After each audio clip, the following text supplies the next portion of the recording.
Hola a todos, bienvenidos a nuestra cuarta edición de VOR OnLive. Estamos hoy muy contentos por tener este evento el día de hoy. VOR en la navegación aérea es un mecanismo que emite señales para que los pilotos puedan seguir una ruta. Y siguiendo esta idea, en CENTRO, VOR para nosotros es una plataforma de diálogos, de conversaciones e intervenciones que buscan pensar y repensar los problemas a partir de la creatividad para encontrar nuevas rutas creativas. Hoy tenemos el privilegio de contar con dos personajes muy importantes para nosotros y ahora voy a introducirlos en inglés. So welcome to our fourth session of VOR OnLive. Today we have with us two very special guests who will talk about the art market and very important topics for us at CENTRO. First, I would like to introduce George Armaos. He is the director of Gagosian in London. He is an expert on sales. He's also a museum liaison and an artist liaison. He's from Greece, and he also has a PhD in art history and museology. He'll talk more about the art market and the important artists that Gagosian represents, like Damien Hirst and Jeff Koons, Richard Serra, Adriana Varejao, Cy Twombly. And he will be in a conversation with our very own Kerstin Erdmann. She is the director and chair of our Masters in Art and Contemporary Art Markets and Management in alliance with Sotheby's Institute of Art. But she's also the director and now partner of OMR Gallery here in Mexico City, who represents important artists like José Dávila, Jorge Méndez Blake, Pia Camil, Gisai Budisman, Gabriel Rico, and more. I'm sure we'll have a great conversation. Thank you both for being here. Thank you both for exploring all of this with us, and I'll let you to it. Welcome. Well, first of all, I really would like to thank George for his time. As I know, the workload and all of those Zoom meetings and hundreds of conference calls during the lockdown have been pretty intense. I also would like to thank the amazing team at CENTRO, our president, Gina Diaz-Barroso, Kerstin Scheuch, our general director, Gonzalo for moderating this talk, and René for being sitting in front of me. Actually, we decided to do the presentation from the actual campus, so you can see CENTRO behind me. It's the first time I'm back at the university after the 17th of March. So I also would like to say thank you to the current and future students of the MA program in Contemporary Art, Markets and Management, as Gonzalo said, in partnership with the Sotheby's Institute of Art. Our talk was actually initially planned just for them, for the 16 students of the first generation. And I have to say, all of you guys and also your teachers have been amazing during all of those Zoom and digital classes. Thank you for that. And well, now we are here at VOR in a little bit of a bigger platform than our informal talk. And well, thank you all for this possibility. Before I jump into my first question, it is for me very, very important to highlight that while the future is uncertain and everybody is rethinking, education and culture are and will remain always a driving force, which is essential also in terms of creating community. So, George, hello. Hello. In your short bio, you are saying that you're normally on the road for around 230 days per year. For how many days have you been in the same spot right now during this pandemic? And is this kind of changing your perspective? Or do you think that right after the lockdown, you will jump on the first plane because business needs it? Let me start by thanking you, Kerstin, and thanking CENTRO for the invitation. It is part of our jobs, both as art dealers, as people in the art world, to participate in education. Education is very important, whether it comes to talking to our clients, communicating with people that we deal with on a regular basis, such as artists, museum directors, museum curators, etc., as well as educating the people that we work with, such as our assistants, our colleagues, etc., etc. So I see this as part of the pro bono education side of things, and I'm very grateful that we have the possibility of talking about things that we normally talk to each other in an informal way. But also, this is going to take it to a little bit of a different level because we worked on this presentation quite a lot. I also want to thank your entire team for putting all the effort and energy behind this. It's quite impressive what they're doing, and kudos to them. To come to your first question, the average was 230 days. Some years it was more, some years it was less. I don't know, it was part of what the art world had become in a certain sense. We'll talk about that in a little bit, but what has happened was that we moved from a moment where our dealers had their own shop and they were waiting for people to come over and take a look at what they were exhibiting, to very fast-paced globalization where the art dealers had to stop sitting around in their galleries and spaces and go out to spend time and meet with their clients. So this is what I've been doing. Not everybody, not every one of my colleagues has been doing this, but quite a few of them have, where a lot of the gallery directors are on the road all the time, whether it's for their artists, for the institutions, or for their clients. I have been locked down in London after an 80-day trip around the world. I have spent the last essentially 3 months. I think we're on week 9 and counting. So there you go. This is how it starts, I guess. Is it changing my perspective? Yeah, very much so. I've had the opportunity of being able to reflect on a lot of things that I've done in the last few months, and I guess the last few years too. I've had the possibility of reading a lot more, also talking a lot more to people on the phone rather than in person. And it's changing my perspective in the sense that I'm spending a lot of time thinking about what's going to happen afterwards. And eventually, the first thing is going to happen after the lockdown is I'm going to be on the next plane to the next destination. I guess so. This kind of leads us to our first subject during this talk. Why is this?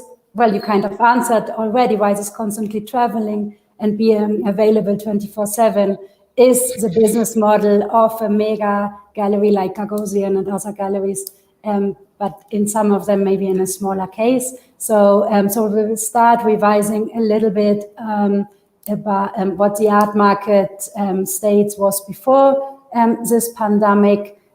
So I'll leave it to you to explain a little bit the first graphs, and I will intervene with some ideas. Yes, the model, as we have said quite often in our conversations, we don't have jobs. We don't have a 9-to-5 job. We have a lifestyle. And that lifestyle means that you're available 24/7, apart from when you're sleeping. Sometimes even when you're sleeping, you're available. In the sense that, even when you go to the museum on the weekend to see an exhibition, that's part of your job. When you entertain people in the evening, that's also part of your job. It's not the mega gallery. I believe that it's everybody in the art world that is participating and partaking in this, which is quite important to underline, especially for people who want to participate in that kind of lifestyle. With regards to graphs, what we wanted to do was go very quickly from art and numbers. What we wanted to say is that art is part of the economy. In the previous slide, if we can stay for that one on a second, was showing the 2016, this one. It's showing graphs coming from the US Bureau of Economic Analysis, presenting the art world as being about 4%, 3, 4, 5% of the economy, the US economy overall. And I believe that it's true for other economies as well. One note on this is that when we talk about the arts, we include the cinema, we include music, we include theater, opera, etc. Everything put together represents almost 4%. We can go to the next slide that shows the number of participants in museum jobs. So in the US, you have 726,000 people employed in the museum institutional world. Kerstin, I believe if we're not wrong, there's about 3 million people around the world being employed in the art gallery world, in the commercial side of the business. Yeah, this was a statement by Dr. Claire Andrews during her art market report, and also that annual sales have been around 64.1 billion. Yeah, you can show the next slide. No, the next one. Let's move on from the attendance figures. Yeah, this slide represents essentially the evolution of the art market in the last 11 years. It was just published about a month ago. It's something that we highly anticipate every year in the art market. And it essentially shows you that after 2009 was the year of the crisis, and beginning in 2010 and for the last decade, the art market has stabilized between 50 and 60, sometimes 70, close to 70 billion US dollars per year. And we need to underline this by saying that it looks like a big number in big scheme of things. It's not. If you look at Volkswagen and Apple, this is maybe Volkswagen earnings in a quarter in China, or used to be. This is probably Apple's earnings in 1 year in China. So in the big financial world, the art world is not too big, the art market is not too big, but in real terms, it's a significant amount of money.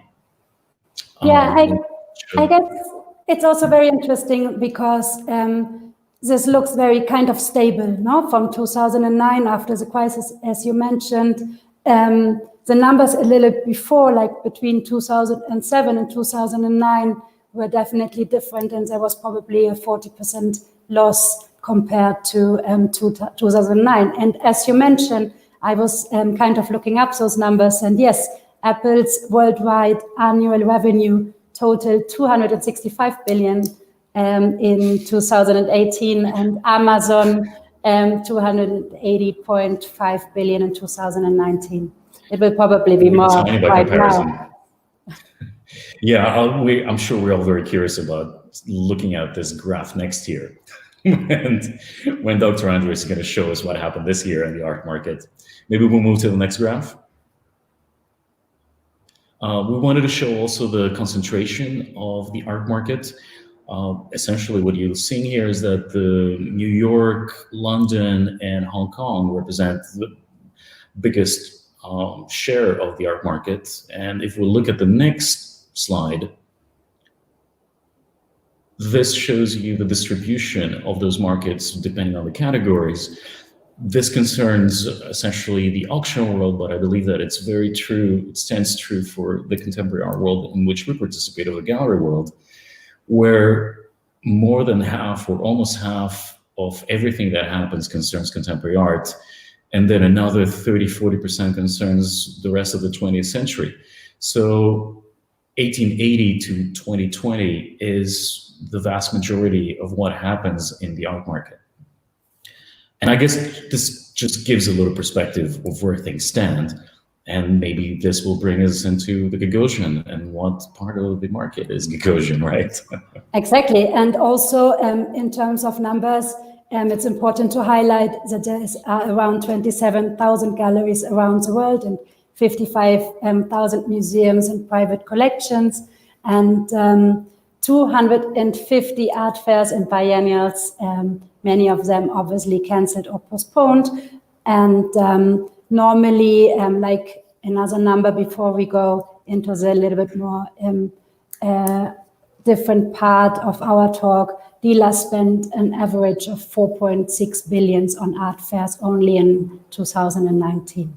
So yeah, let's go to the next slide and talk a little bit how Gagosian is inscribed in the overall art market, and what all this means in terms of the gallery structure in terms of locations, employees. So maybe you can explain a little bit further. Yeah, maybe we can go to the next slide. This was mostly showing the distribution of interest of specific eras and relationship to art galleries. Showing, of course, the vast majority of interest is focused on contemporary art. Art as an asset class, we wanted to show this slide because this has been used very often by all of us, or similar graphs to this, and those graphs have been around forever, showing the correlation between basically the Standard & Poor's S&P 500, which is the New York Stock Exchange, and the increasing value in the most important artists or the most valuable and expensive artists that one can find in the market. Maybe we show the next image. So we have to talk about Gagosian, right? And this is one of the reasons why I'm here. So Gagosian Gallery started, Larry Gagosian is a self-made man, as a lot of you know.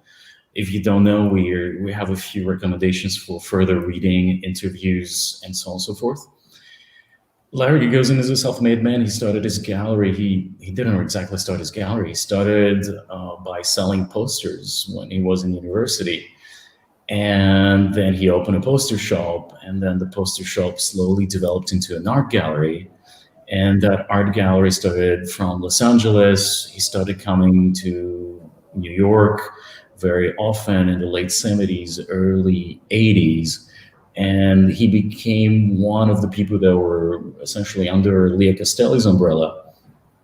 He collaborated with Leo Castelli. They had a space together, a space where they showed Richard Serra, among other people. And over the 80s, the gallery was essentially bipolar, taking works from artists in New York and showing them in LA, selling them in LA, and essentially growing the business through the West Coast initially and then in the East Coast, and then slowly enlarging. I would say the growth of the gallery began in the mid-90s after the end of that crisis. The dot-com, was it before the dot-com crisis? It was the crash of the markets in 91, 94, 95, things started coming back.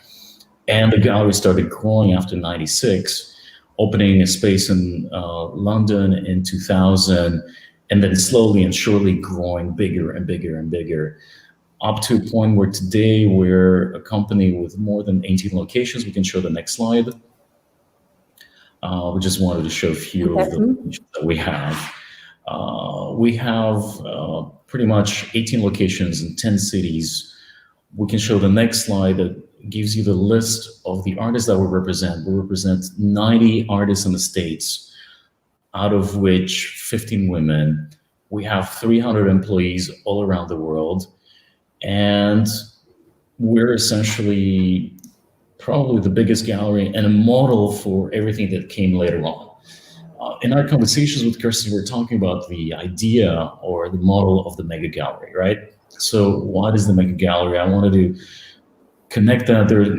Now I was trying to connect two things. On one side, you have what I would call and what we would call the genius dealers. And there's people that just change history. And there's quite a few that participate in the becoming of history, but there's also some of them that are just exceptionally good at what they do. And I was bringing the examples of Lord Duveen, maybe Armaos Vollard, maybe Kahnweiler, maybe somebody like the Wildenstein, Leo Castelli and Ileana Sonnabend were certainly one of them. There's a whole list of examples in the 20th century when it comes to art. Larry Gagosian being the guy who created this idea of the mega gallery. What is a mega gallery? A mega gallery is something that gets really, really big. Of course, but we were also talking about his most recent article and laughing about a small statement he made in the Bloomberg interview, right? So, what did he tell us from Amagan? Yeah, He's isolating. He's spending the COVID-19 quarantine in his house in the Hamptons, and he gave an interview to Bloomberg that was published a couple of weeks ago, in which he's found saying to himself, "Jesus, Larry, do you really need 18 galleries?" It's gotten really large. Sometimes almost difficult to oversee and run. The reason why we're showing you those slides is that we wanted to give you a sense of what the gallery spaces look like if you haven't been to any of them. The reason why we're showing images of Cy Twombly exhibitions is because we wanted to talk about the relationships between a major dealer and an artist. Larry has worked and was a very, very close friend of many artists. He represented Andy Warhol, he represented Jean-Michel Basquiat, showed Jean-Michel Basquiat when Jean-Michel was having Madonna as his girlfriend in Los Angeles. Cy Twombly is one of the major figures that Larry was associated with, being the third party in that trio of Jasper Jones and Robert Rauschenberg, being one of the major artists, American artists of the 60s. And the reason why we're showing Cy Twombly, we can go to the next slide, is because every single major gallery that he opened, Cy Twombly was always the one that he was doing the opening. Maybe we'll show the next image.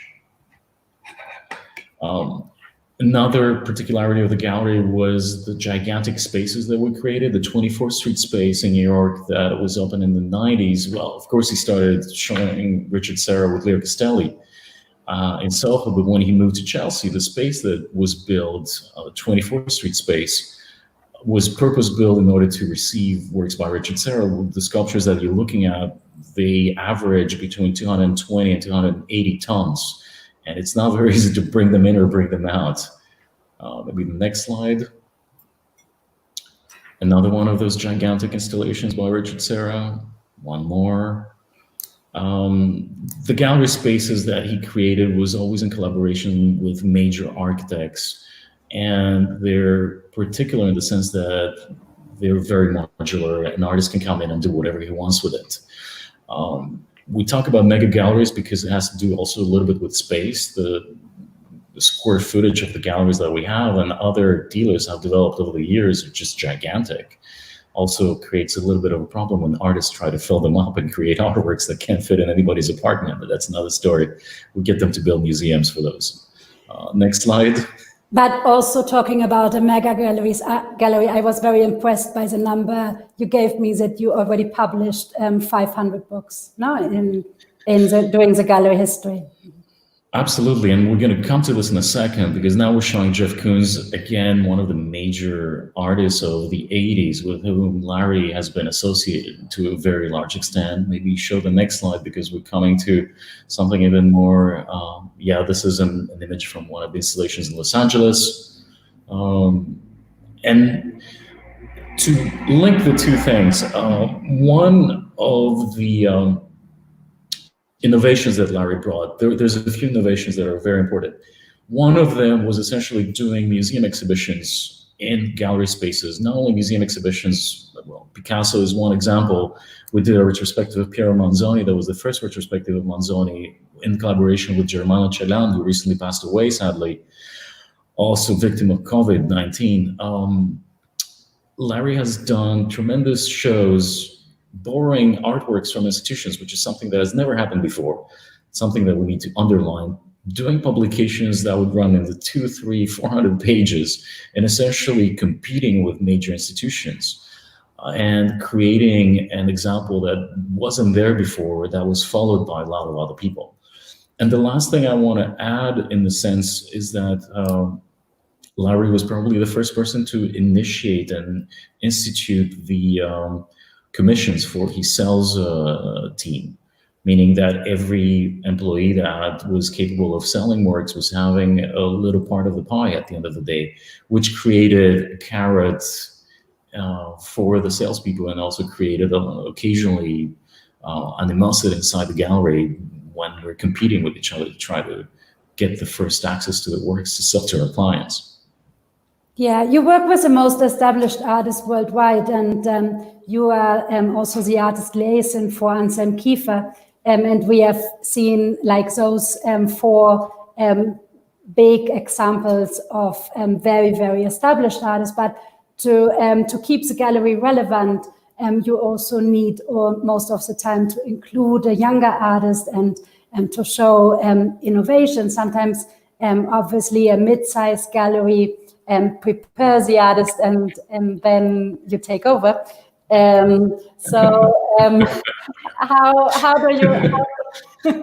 do you choose the artist, and what is, like, in those terms, your idea about those careers that are suddenly in your hands?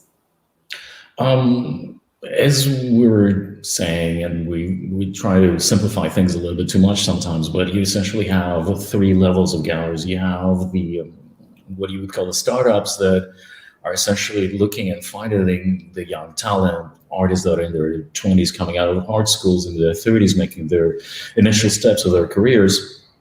And those people develop those careers of those young artists and try to figure out who's good and who's not good enough. Then you have the mid-sized galleries that take the best of the best from the startups and develop their careers to a point where they become relatively expensive. They're in good exhibitions, they're in good museum collections, they're in major private collections, and so on and so forth. So you start having a market, and then you have the top dogs, quote unquote, that will go in and essentially try to take the most successful of those artists. So we are, I would say that we're in the top of the feeding chain in a way. How do we choose our artists? Obviously, when you have a space that needs $2 million to run per month, when you include the rent or the mortgage or the employee salaries, the electricity bills, the shipping, the insurance, the fabrication costs. I can tell you, fabrication costs for Richard Serra is not cheap. All those things put together, your fixed costs are pretty gigantic. So you're not really capable of showing a young artist whose artworks are going to be at $50,000 or $60,000, even if you wanted to, because even if you sold everything, you wouldn't be able to cover your expenses. We very often joke about the gallery saying that we're a for-profit institution. So recently we've added a number of artists. We've added Titus Kaffar, we've added Sarah Z, Stanley Whitney. We're adding a lot of people that you would consider as having been on the fringes, minorities, people of color, women. We try to balance things out. Sometimes those big galleries, they're in the forefront of the innovation and so on and so forth. Other times you just pick up what the innovation is around you and you incorporate it in what you do and what your goals are. I'm not sure if I'm forgetting anything here. I don't think so. I just realized that we have all the time so much to talk about. So before we do a small first break, I have one question before we invite the audience and Gonzalo to include some of the questions. But it is not a new question, but in terms of the artists you've been talking to, and do you think that after the pandemic we will see many new works? Because we also spoke about Jeff Koons and Damien Hirst and those big studios and productions. So what are your thoughts on that? Small question, George. Small question. No, we discuss this all the time because I think it's also something that we experience ourselves. All of a sudden, look, a lot of those major artists that we talk about, a big part of their job is to be part of the art world, right? So I can tell you about Anselm Kiefer, the amount of doctorate honoris causa that he has to get. It's at least 2 a year. That's a trip.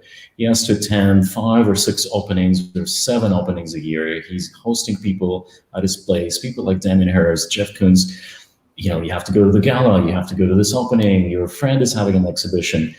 All those things become essentially a distraction sometimes. And all of a sudden, all those artists, they find themselves in their studios with not that much a distraction with regards social obligations. Therefore, all this part that was here and it was occupying all this time is like, it's crashed and it's gone. Therefore, immediately you have all this time that you have for creativity. And I believe that there's a tremendous amount of things that are going to come out of artist studios in the coming years because of the situation, putting people in front of themselves and inside their studios and obliging them to think even more. Yeah, and of course they can get some rest from all of this hectic and intense life. Now we have all been, or this acceleration we were experienced before that, and also it's a little bit of an internal creative process right now. So maybe even though you cannot like start the production immediately, there will definitely in the next year or 2 years some amazing works coming out of the studio. I also agree on that. So Gonzalo, we have a lot of great questions, but I was thinking that a good segue is, I didn't mention it before, but people can know that we are proud also in Centro to have a very diverse, internationally diverse people. Our director is Austrian, Kerstin, you're German, George, you're Greek. So that is interesting. But I would like to see if you could speak a little bit more of the relationship between Gagosian and Mexico, but maybe Latin America more specifically, because Jose Luis Castañeda says he would like to know more about the Latin American artists you represent. So if you could speak maybe a bit more about the Gagosian, and of course, Kerstin can join with the OMR, the scene in Mexico and Latin America, what's the presence of the gallery, or how does that relate to the art scene here in Mexico? Kerstin, can I be honest? Yes. Well, you have Diana Varejao, of course, who right now had recently a show here in Tamayo Museum, but and she's Brazilian. But, of course. Yeah, well, thank you for the question. Mexico has been a lot in our minds. We participated in ARCO and Zalamaco a few times. We've had quite a few collectors over the years and very significant ones. Yes, you do have major Richard Serra installations in Mexico. Humeg's collection has been a gigantic client of the gallery through Los Angeles because Eugenio Lopez has a house there and he spends a lot of time there. The connection has always been there, and it's a very important one. Do we have artists from Mexico? No, not yet. We have done quite a few studio visits. We have discussed this amongst ourselves very often. My personal belief is that we should have more Mexican artists. We should have more Latin American artists.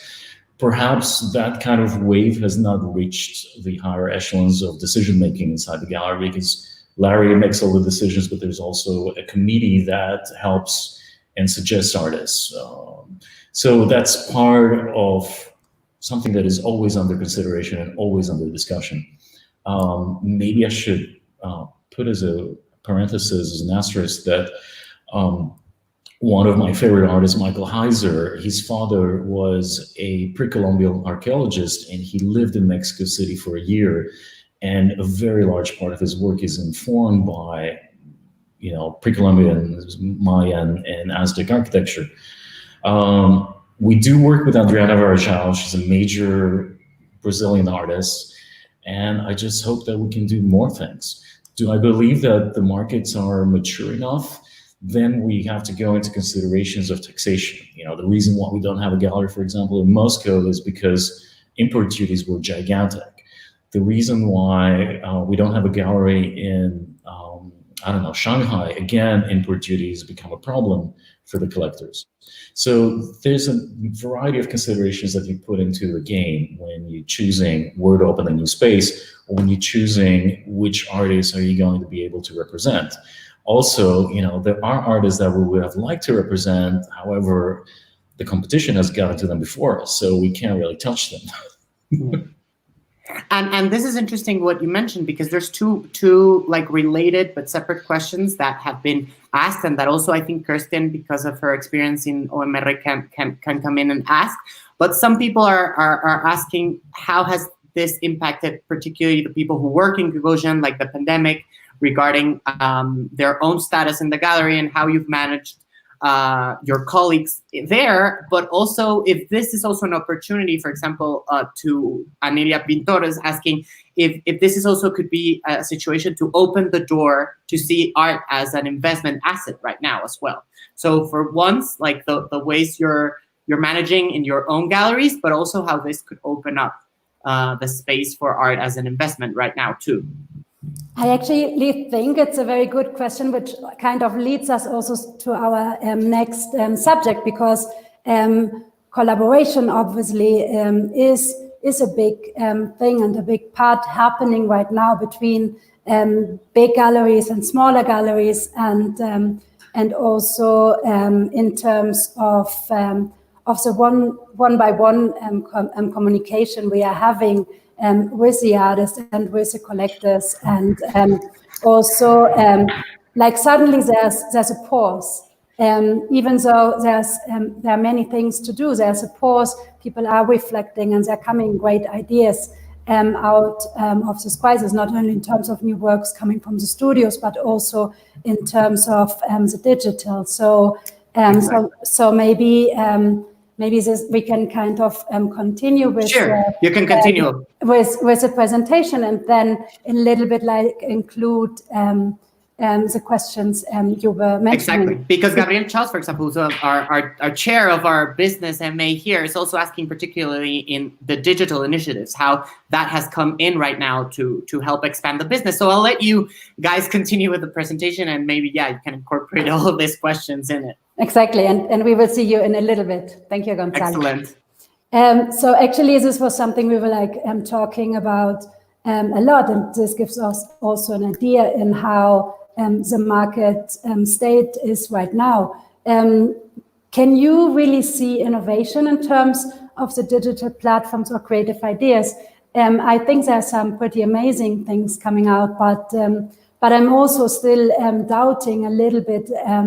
Actually, Kerstin Scheuch and I, we had a conversation recently, and it's a little bit like, can you really copy reality? Because reality will always be better. So there are definitely things that are different, but we also mentioned that we read the quote by Alain Servet, a collector from Belgium, who says in an artsy article that he is constantly deleting between 50 and 200 emails about online viewing rooms per day without even looking at who is sending them. So we can see in this slide your example about the online platform you were doing, and how did it go, and what is your impression on that?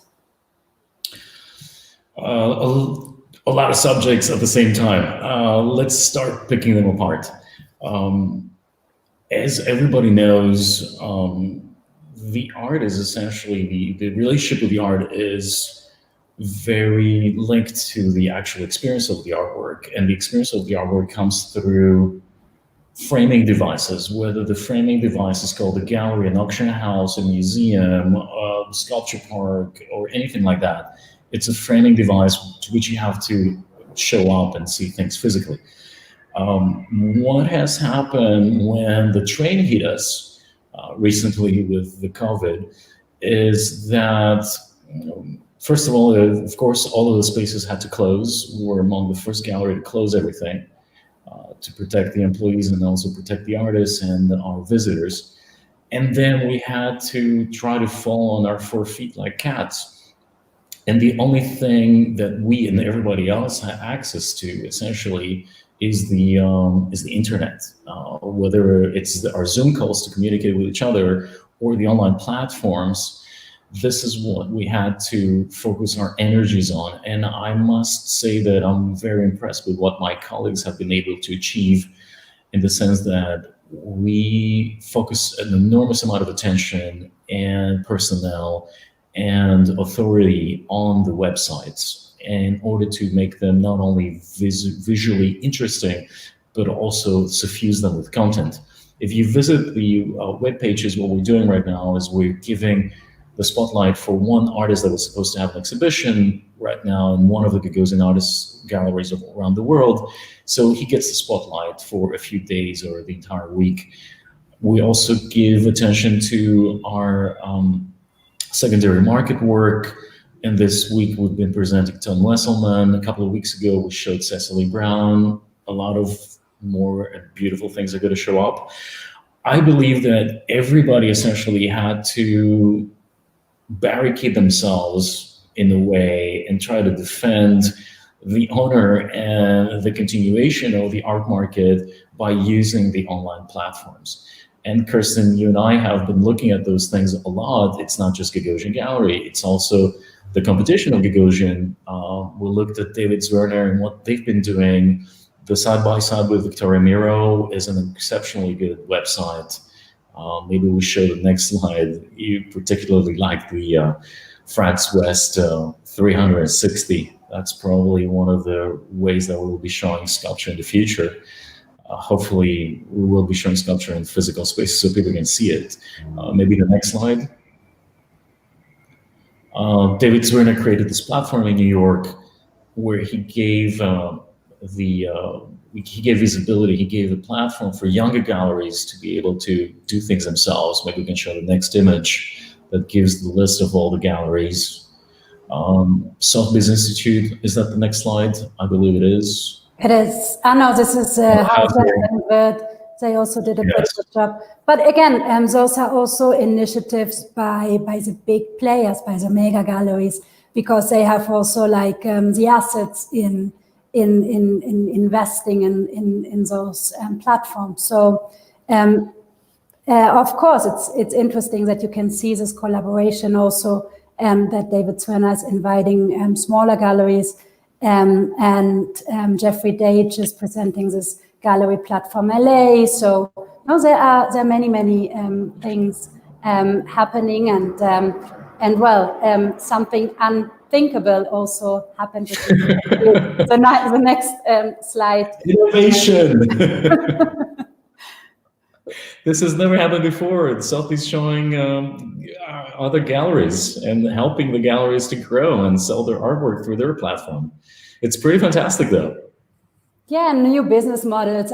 We don't have to go so much into that, but NADA has a completely new fair. I think right now there are probably 3 or 4 online fairs happening at the same time, and NADA decided a very complicated business model, but the art fair is actually called fair, and it's a duration of a month, and a share is going to immediately all of the galleries, and then to NADA, and then it will be shared between the gallery who actually did the sale and the artist. So there are definitely plenty of things coming out. During the Art Basel talk, Sadie Coles mentioned a WhatsApp group from London galleries, and so it has been very, very important in London in coordinating the action and essentially pulling resources for many galleries, even including legal resources to try to help people out. And there are conversations with the landlords, for example. What do you do when you're trying to negotiate the rent and so on and so forth? There's been this immediate defensive and collaborative aspect in the COVID-19 catastrophe, so to speak. I guess we can say that, yeah, the art market is being hit pretty hard, like every other industry. I mean, imagine the food industry, the restaurants, the hotels, the airline industries. Everybody's being hit really hard right now when it comes to income versus payrolls. Maybe we go to the next slide, but there was this question about collecting. And Cuz shows up. Collecting in a time of crisis. This is very important, right? As we have tried to discuss, yeah, absolutely. Collecting in the time of crisis, both Kerstin and I were in the previous crisis, and you could see how incredible collections can take place and shape and form during the crisis. What does that mean? First of all, collectors, somebody walks into Gagosian Gallery, David Werner or Hauser or any of those mega galleries, and they say, oh, I want a Cecily Brown, oh, I want a Jeff Koons. It's not that easy to come in and buy something. So in times of crisis, it becomes a lot easier to perhaps walk into a gallery and get access to things that are very sought after. In times of crisis, you can negotiate a little more. It doesn't mean, if you get access, it doesn't mean that you're going to be able to negotiate a lot more. Sometimes there are things which you can bring down to maybe 20%, maybe 25%. But that's all that's going to happen because we are doing transactions. We are transacting. There are things selling. And the art market is not doing as well as it was doing last year, but it's continuing to do things and to do well. You actually said, or it was all over the news, you sold immediately to Cecily Brown from your online platform. Your Katharina Grosse works on paper, sold out at Frieze.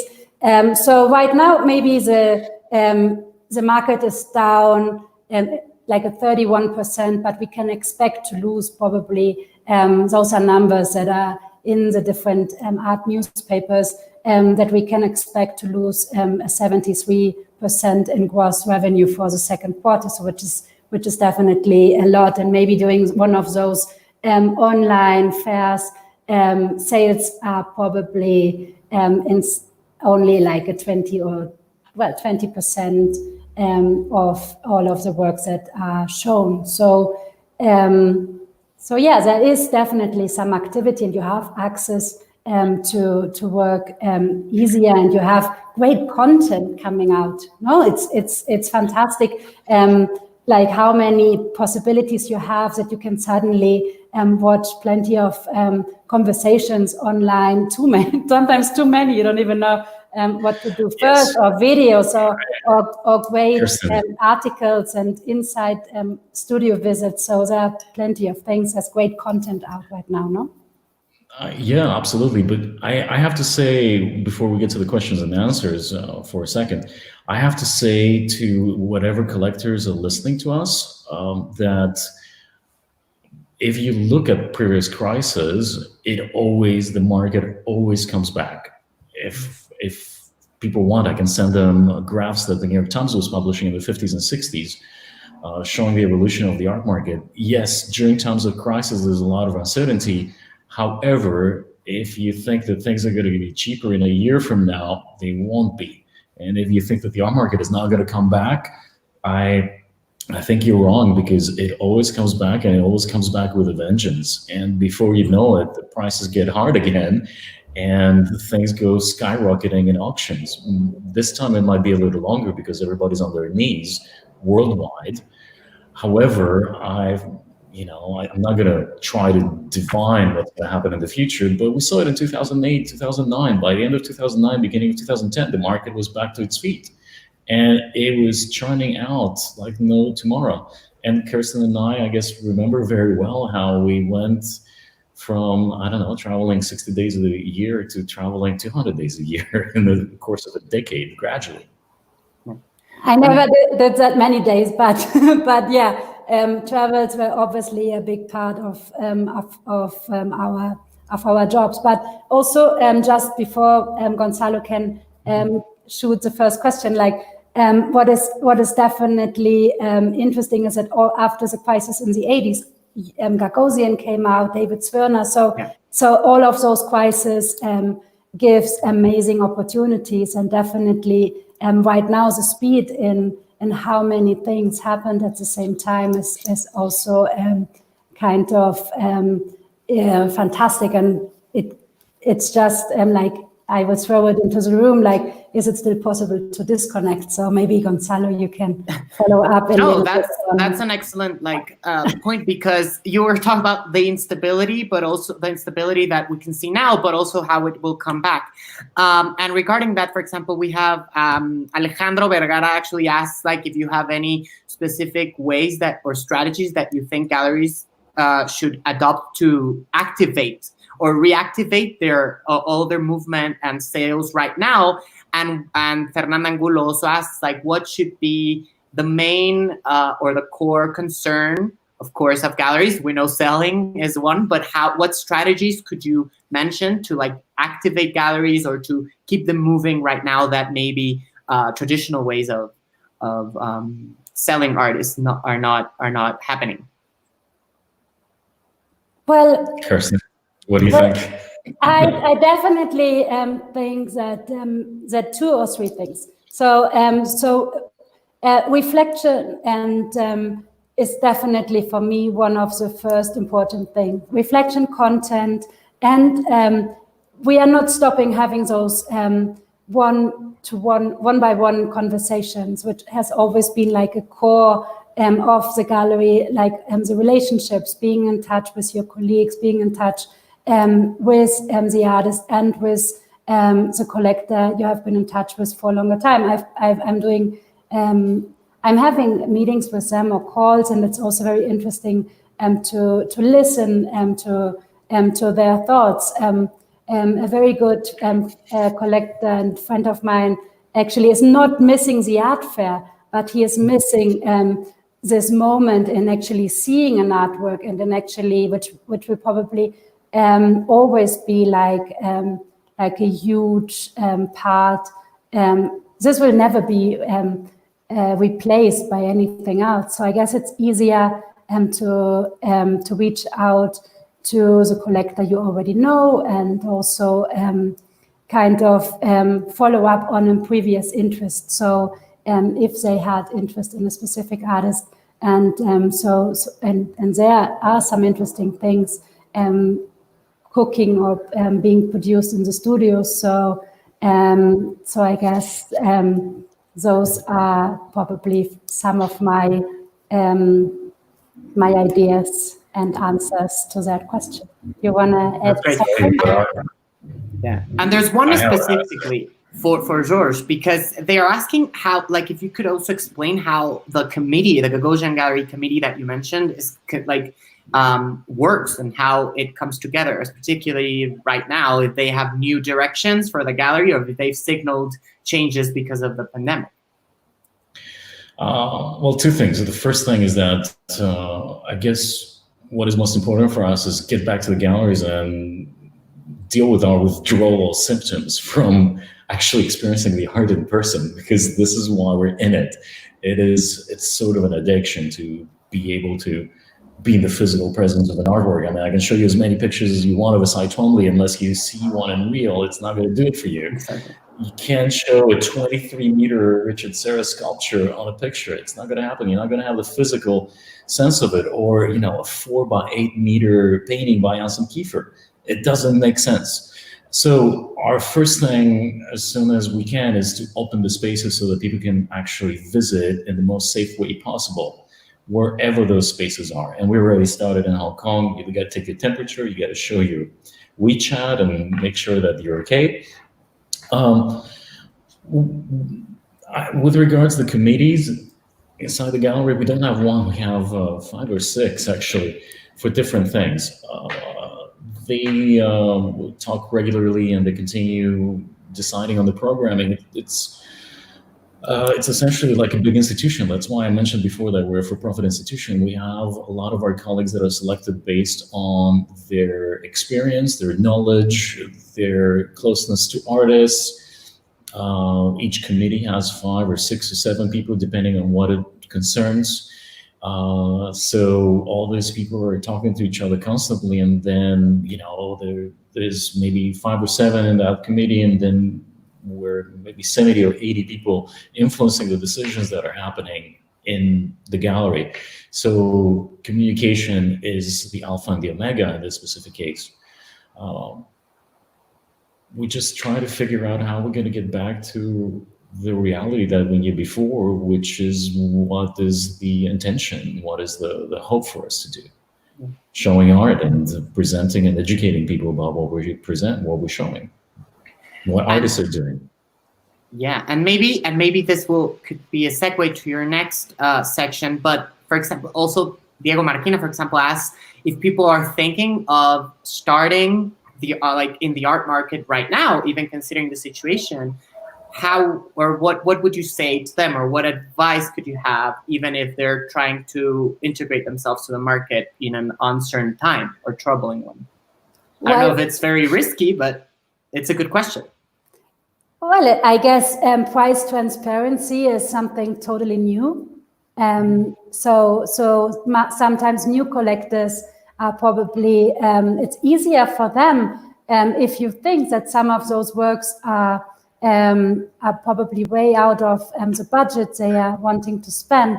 So price transparency is something that everybody has wanting to do for some time, and which is here right now. Or also there's a platform, we can send the link and the recommendation. Darren Bader is inviting younger artists to also show on his platform, and he's actually calling it inventory, which is like a word we don't want to use that much because most of the time we are showing, well, if it's not secondary market or a very important work that has been that traveled from one museum exhibition to the other, it is basically what we are showing as new works. So he's playing with this term, and he's inviting younger people to that platform, and he's bringing down the prices in a very ironic way, 70%. So I guess as a new collector, it is an interesting moment to start collecting or also helping, because there are many benefit auctions or initiatives also happening in Mexico City. The Photos por Mexico or Soma right now is also launching a sale. The Tamayo Museum will probably come after. So those are fantastic moments to help the community, because we don't have help from government like the US and UK, Germany, Paris. They are opening right now their spaces again, but they also have been incredibly generous in terms of the governments in helping people being furloughed. In Mexico City, we are all on our own, and so I guess solidarity and collaboration, community building is all part of starting a new collection right now. Great. If you want, I'll let you guys continue so you can finish your conversation, and then I'll come back for a last round of questions and answers. Okay. Thank you. Maybe one thing that we should definitely say to people that want to get into the art market, right? This is your famous Text für Kunst slide. I love it. It's I want to underline that what we said in the beginning, that working in the art world is not a job. It's a vocation. It's a lifestyle. You work 7 days a week. You want to get into the art world? Perfect. One of the things that I always say to everyone I always said to everyone who's ever worked as my assistant, was that don't expect to do incredible things in the art world before you're 35 years old. Some people get lucky and they start earlier, but you have to start very young, and you have to keep going and work incredibly hard and maintain your focus, as Larry would say. You have to keep your focus. This slide, Kerstin, you want to explain the previous slide, what this is about? Yeah, I guess it's very interesting because you have the core aspects of probably a goal from an art gallery. So there's obviously the economic side, but there's also the socio-ethical side and the artistic. So you can kind of turn the circle around. Obviously, it will always be part of it, but it's also kind of an imbalance. And this is what I kind of like about the fluidity in what our goals as art dealers and also art galleries should always be, and also like our main focus on that. And it's also like for me, the circulation is also this idea how everything is connected, and how, as you mentioned, part of our job is connecting people all the time, and which is one of my also favorite parts. If I know that somebody is going to the Philippines, I actually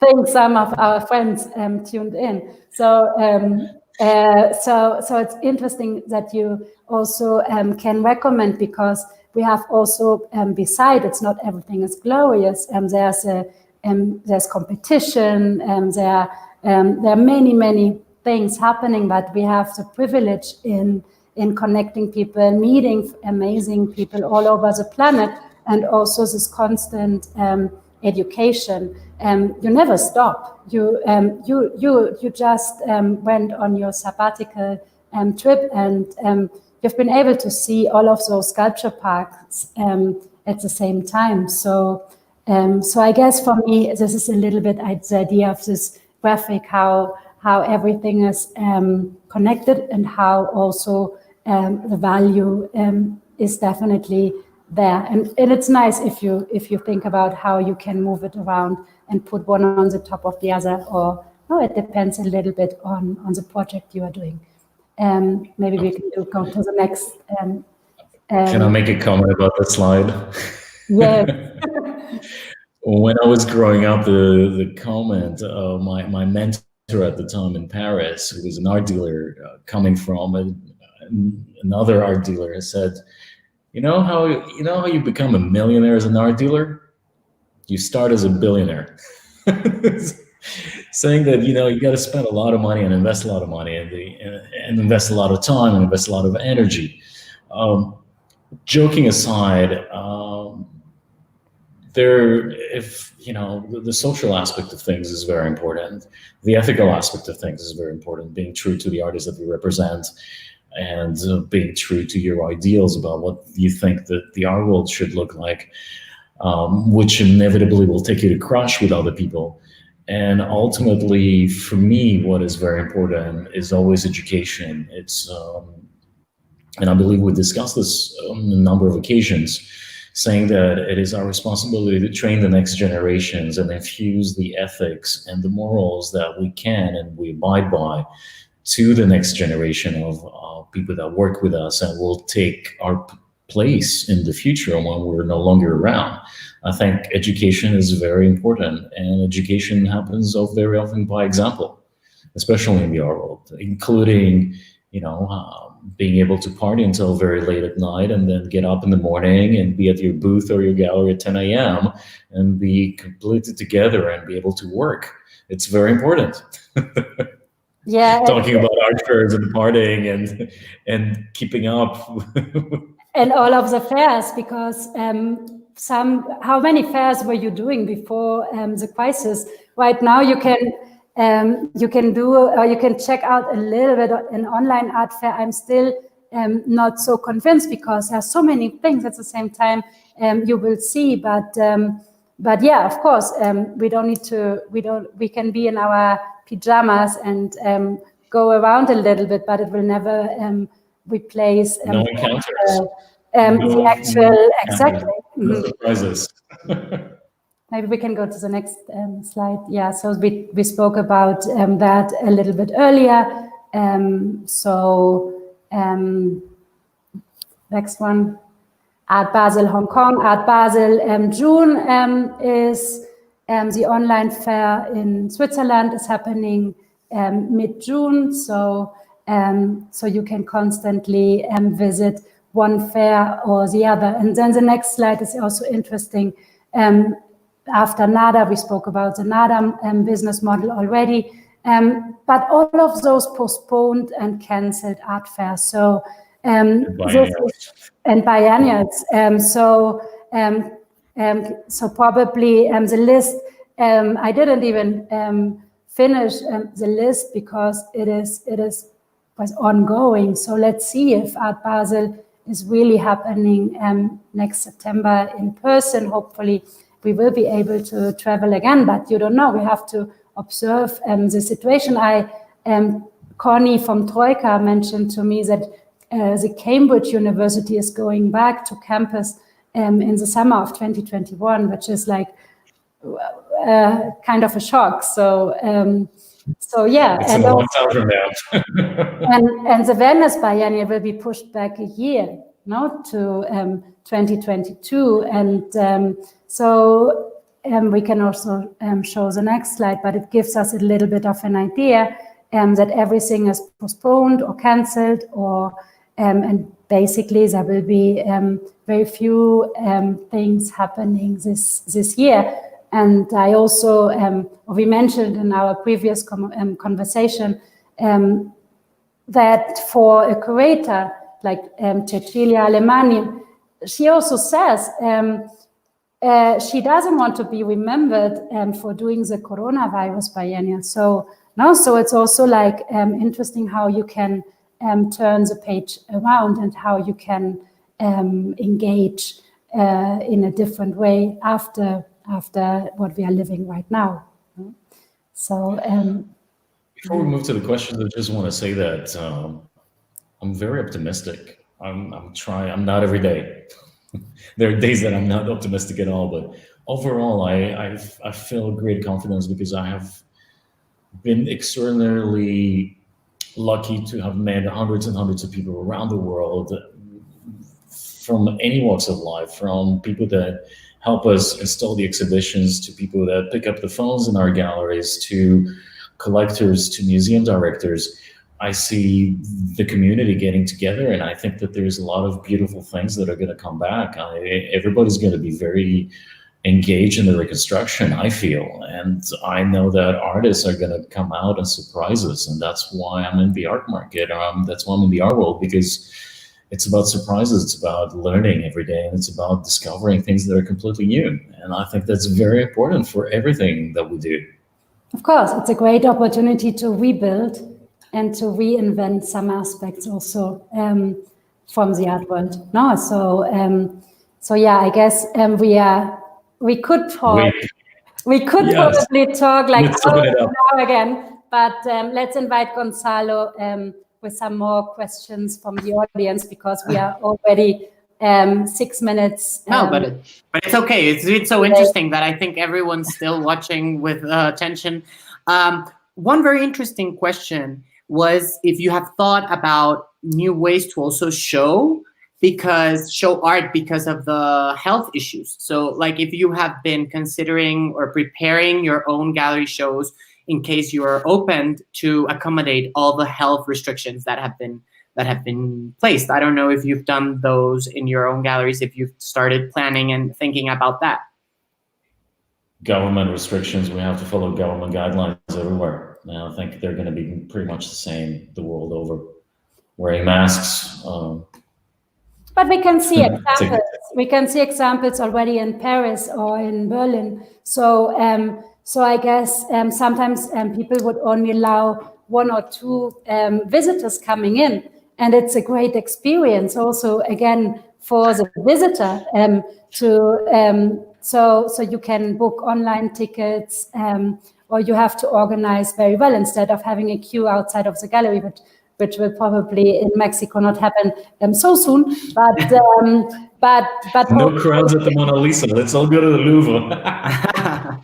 But there has been amazing studio visits with artists, and also all of those more in-depth one-to-one conversation we were able to be doing during this lockdown. So obviously we prepare the gallery in terms of seeing once you can open the space, as George is saying, we have to follow the guidelines the government is giving us, but of course we will probably be wearing masks for a little bit longer. Well, no, and that's perfect, because I think you answered a question by Dian del Rivero, who was asking if this was also, it could be an opportunity to strengthen your connections between, like, with clients or artists. And I don't know if, George, you wanted to talk about if this has helped you, or if that has changed your relationship with maybe dealers or with other artists, and that, you know, this time of maybe a more calm art market has helped you to do that, or to strengthen your own connections. I don't know. It makes you reconsider a lot of things. I've spent a lot of time communicating with people. The moment this happened, I drew a list of all the people that I want to get in touch with, and I still haven't had the time to be in touch with everybody, because you have to touch people. It's about humanity. Yeah, we'll talk about the art market and the art later, but first you have to find out how these people are, and that's something that happens in the art market. We develop personal relationships. Our clients are our friends, our artists are our friends. It's not that we're dealing in a vacuum and we're selling stocks, or it's very personal, it's very emotional, and it's very real. So when things like that happen, you got to get on the phone and find out how your friends are doing and how they are and how their families are. So that was the first thing, and then everything will flow from that, you know. And it's definitely Kerstin. not only artists and collectors. It's also obviously people from museums. It's definitely your colleagues. So you, or art advisors, you're in touch with so many people at the same time, which is also which also gives you a lot of sense in move forward into hopefully seeing them anytime soon again in person. And I think that's also a good way, because you were speaking, both of you, of like the importance of having a very specific commitment and a way of life to be part of the art market, that it's not only like a job as any other, but it has specific traits.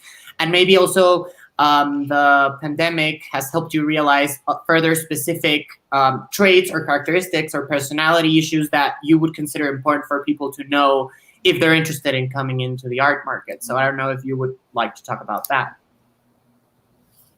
Maybe, I mean, I don't know. I think empathy right now, what you've been speaking about, you know, I think empathy or other, you know, important things right now, particularly to keep on the conversations and the relations and everything else in the art market. Curiosity, very, very important. That's a basic characteristic of the people that get into the art world. I don't know. I think we've covered a lot of ground. Yeah, and just Are we also forgetting anything? And solidarity, collaboration for me is definitely the future. Absolutely. Respect. And probably change some of the old habits. Think about the term of urgency, speed and acceleration and intensity, and so maybe create spaces for different opportunities in the future and how you can engage. Yeah, and maybe to end up also not only in a light note, but also in a way that we can further the conversation, you both put up some recommendations regarding some readings and interviews and podcasts. Lots of reading. Yeah, lots of reading for people who are at home that we can share with the audience. I don't know if we'll put the slide up, but if not, we will make sure that if you want to receive, you know, a brief summary of this talk, if you want to keep on the conversation, here we go. We have some interviews by Larry Gagosian. I don't know if you want to tell us just a little bit about these recommendations that you've shared with everyone.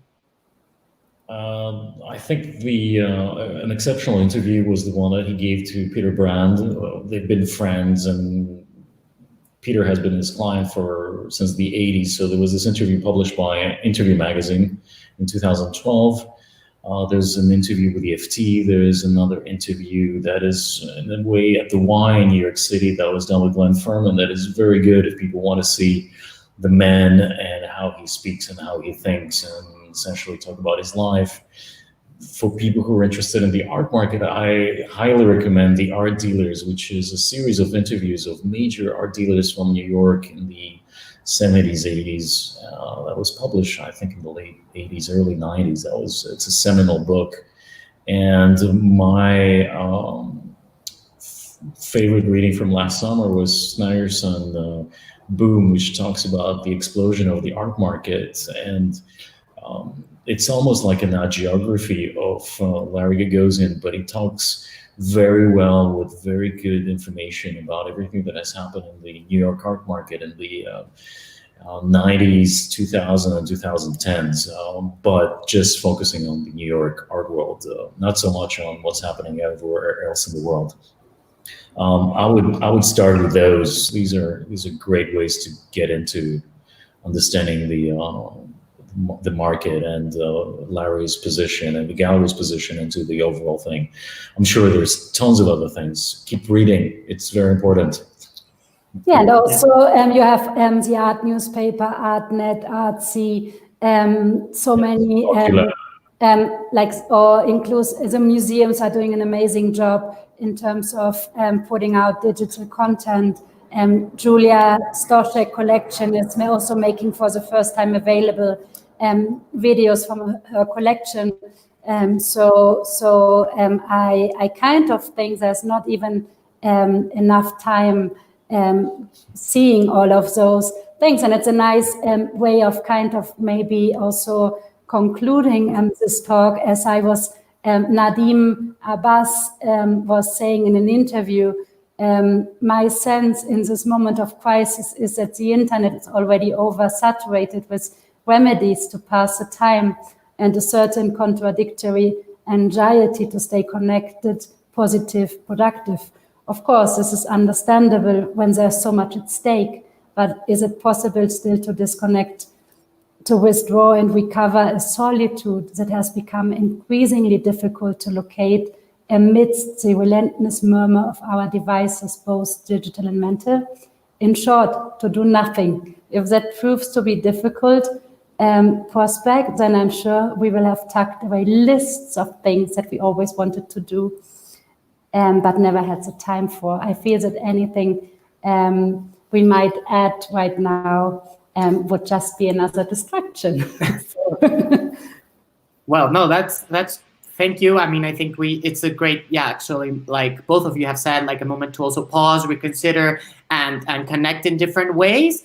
I want to thank you both for being here, for having this conversation with us. I want to remind everyone, please follow us in our social media. We will be having our next session of VOR OnLive this Thursday with Carla Paniagua, who's our design futures expert here in Centro. She's going to be speaking with Jose Duarte, a very brilliant visual thinker, and they're going to be talking about design and participation and citizenship. So it's a little bit more of how can design activate us right now, particularly, or how can that we reflect on that? So we hope you can join us there.